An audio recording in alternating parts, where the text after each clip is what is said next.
ఒకప్పుడు వంగవీటి రంగా గారి తరంలో కాపు సామాజిక వర్గం ఆయన్ని లీడ్‌తో నడిచేది.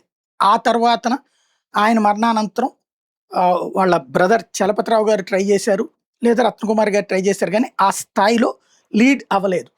ముద్రగడ పద్మనాభం గారు ఆధ్వర్యంలో లీడ్ నడిచింది. అది 2014, 19 మధ్యలో ఆయన చెంచాలును, ఉప్మాలు ఈ ఇష్యూస్ గురించి కూడా చూసాం.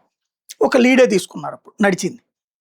తర్వాత పవన్ కళ్యాణ్ యాక్టివ్‌గా సీరియస్ అటాక్ స్టార్ట్ చేసిన తర్వాత ముద్రగడ పక్కకెళ్ళిపోయారు. ఈవెన్ ఇప్పుడు ముద్రగడ పద్మనాభరెడ్డి అయ్యారు. ఆయన శపథాలు చేసి మరి. ఆయనంత తోడు ఇప్పుడు అంబటి రాంబాబు దగ్గరికొచ్చారు. ఇప్పుడు అంబటి రాంబాబు దగ్గరికి నిరంతరం ఇప్పుడు ఆ మధ్యన అతని పేరేంటి మన చెవిరెడ్డి భాస్కర్ రెడ్డి అరెస్టు విడుదల జరిగింది. తర్వాతన మంత్రి కాకాని గోవర్ధన్ రెడ్డిది, ఇటు పక్కన జోగి రమేష్ ఇట్లా అనేక మంది వైసీపీ నేతల అరెస్టులు, విడుదల జరిగినాయి కదా!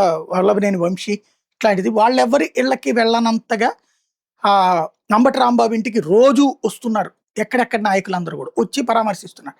ఇది అంబటి రాంబాబు యొక్క గొప్పతనమా? లేదా ఆయా నాయకులని ఏమన్నా పార్టీ పంపించి ఈయన్ని లీడ్ రోల్‌లోకి తీసుకొచ్చే ప్రయత్నం చేస్తుందా అన్నది పక్కన పెడితే, ముద్రగడ పద్మనాభం గారు అటు పక్కన మాజీ స్పీకర్ తమ్మినేని లాంటి వాళ్ళందరూ వచ్చి పరామర్శించి వెళ్ళడం కొత్త చర్చ అన్నమాట.